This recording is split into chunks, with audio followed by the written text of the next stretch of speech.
My name is Erna Solberg. I am the Norwegian Prime Minister. Erna Solberg is the second woman to lead Norway, a country she says does not have the traditional male stereotypes. So at a time of COVID-19, when women leaders have been widely acknowledged for low infections and deaths, the Prime Minister discusses the linkage between gender and achieving equality. I'm James Chau, host of the China Current.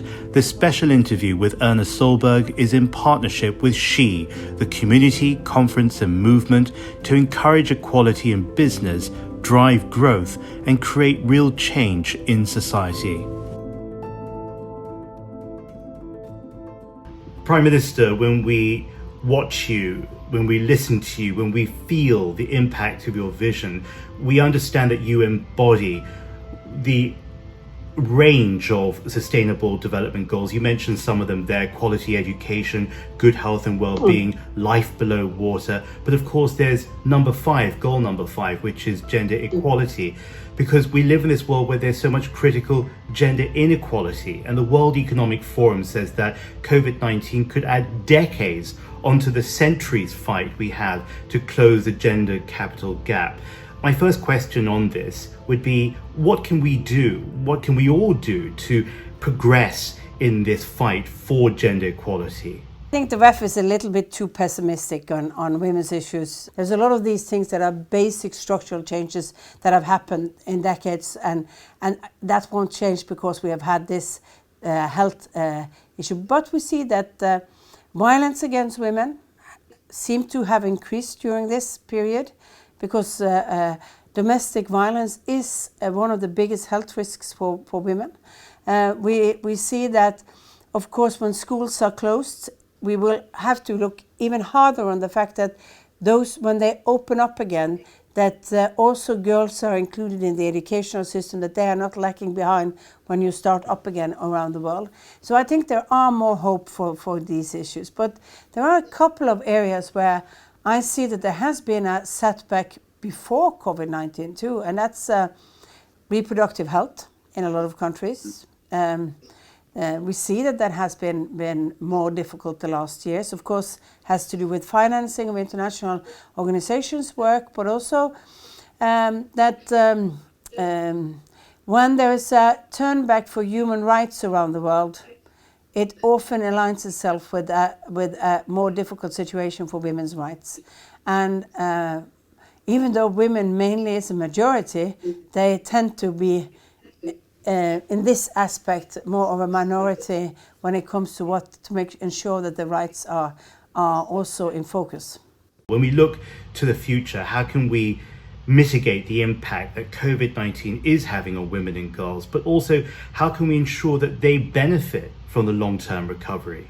First of all, the basic thing we have to do is to make sure that the economic impact becomes smaller, because every group that is more marginalized than the majority, or have a more difficult connection to the labor market, for example, will be the most hurt.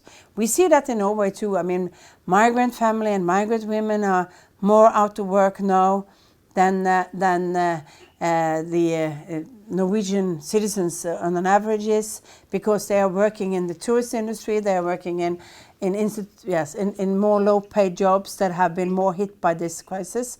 So it's important to understand that how this crisis affects people, so that when we go back, we also look at how can we mend for those who are the most affected. Economic growth is important. I've spoken to a lot of African leaders the last days on how COVID-19 is affecting them. The disease is affecting them much less than the economic downturn is doing. The economic downturn, the stop in international distribution of the goods and services is in fact probably going to make secondary effects that will hurt people. Maybe also in some countries less food supply, which we know is difficult for women. So over the world, I think this is one of the large issues that also will hurt women. Every group that is a little bit less included in the economy will be more hit now than they were before. So economic growth is important. understanding that education is important, understanding that we also have to work on this universal health coverage. Access to health medicine is extremely important. And then, of course, a fair distribution of a vaccine when we get it, which is going to be one of the challenging multilateral issues the next months, to make sure that when we get the vaccines, that it's not just given for people who have states and governments who are able to pay for it, but also is distributed more fairly. Prime Minister, you may or may not know this, but there is growing public commentary about women leaders and just how more effective they've been in this COVID-19 response. Individuals like yourself, like Angela Merkel, the Chancellor of Germany, and of course Jacinda Ardern, the Prime Minister of New Zealand. Do you think in this context of leadership and in crisis, do you think that gender is a coincidence or an accurate indicator? Maybe it's easier, or maybe countries and societies who elect women as their leaders have something in common that makes it easier through this times to solve issues like that, because we know that there are barriers, there are difficulties for women in politics in a lot of countries. It's been like that in my country too, but we are over that. I'm the second female Prime Minister in Norway. I think people are looking upon as unnatural to have a woman as a man. We don't have that male stereotype as our leader figure in a way. And so maybe there are some aspects to the society that gets women leaders, because that they are also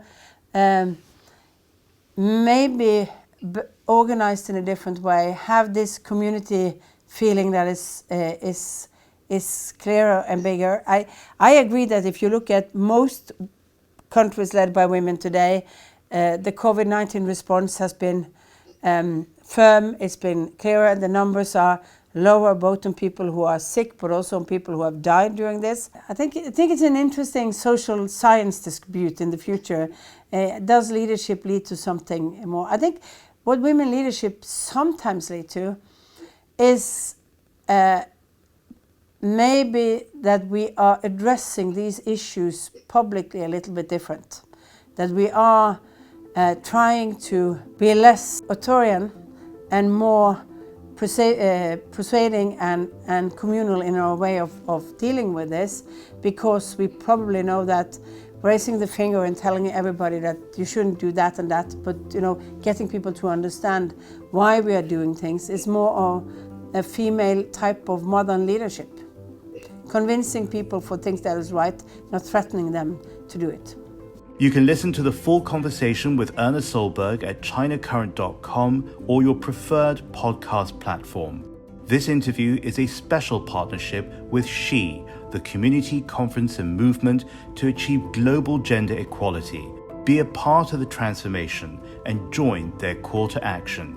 You can sign up at sheinsight.com.